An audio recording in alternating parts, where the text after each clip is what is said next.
শুরু হতে যাচ্ছে ইস্পাহানি প্রথম আলো আন্তঃবিশ্ববিদ্যালয় ফুটবল টুর্নামেন্ট 2024। বিকেলে রাজধানী একটি হোটেলে দ্বিতীয়বারের মতো আয়োজিত এই টুর্নামেন্টের ফিকচার ড্র অনুষ্ঠিত হয়েছে। এবারে টুর্নামেন্টে অংশ নিচ্ছে 42টি বিশ্ববিদ্যালয়। কমিটির সিদ্ধান্ত অনুযায়ী চট্টগ্রামের প্রতিটি গ্রুপে 5টি, রাজশাহী ও খুলনায় 4টি এবং ঢাকার প্রতিটি গ্রুপে 6টি করে দল অংশ নেবে। চট্টগ্রামে উদ্বোধন অনুষ্ঠানের মধ্য দিয়ে আগামী 17 এবং 18 নভেম্বর প্রাথমিক বাছাই পর্ব শুরু হবে। সবশেষ ডিসেম্বরের প্রথম সপ্তাহে ফাইনাল ম্যাচ অনুষ্ঠিত হবে।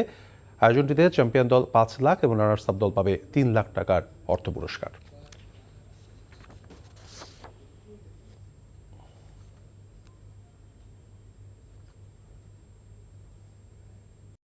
টাকা চুরির জন্য যদি আমার গলায় জুতার মালা পরাইতে হয়, তাহলে আমার শালীর সাথে প্রতারণা করার জন্য তোর ফাঁসি হবে। দুলা ভাই, আপনার তো ঘর জামাই বইলা একটা পরিচয় আছে, আমার তো তাও নাই।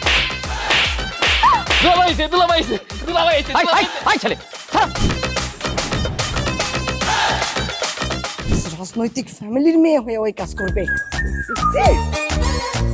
যারে পাবো আরে পিটাবো। রক্তের নেশায় ধরছে, রক্তের নেশায়, কাঁচা রক্তের নেশায় ধরছে। তোমার এই পলিটিক্স আমার বাম পকেটে থাকে। তোদের বউরে ঝামেলা পাকাই। এই বেটাই, আমি তখন বিয়ে করিনি। দুইটার আমি গুলি করে মারু। মাসুদরা কোনোদিন ভালো হয় না।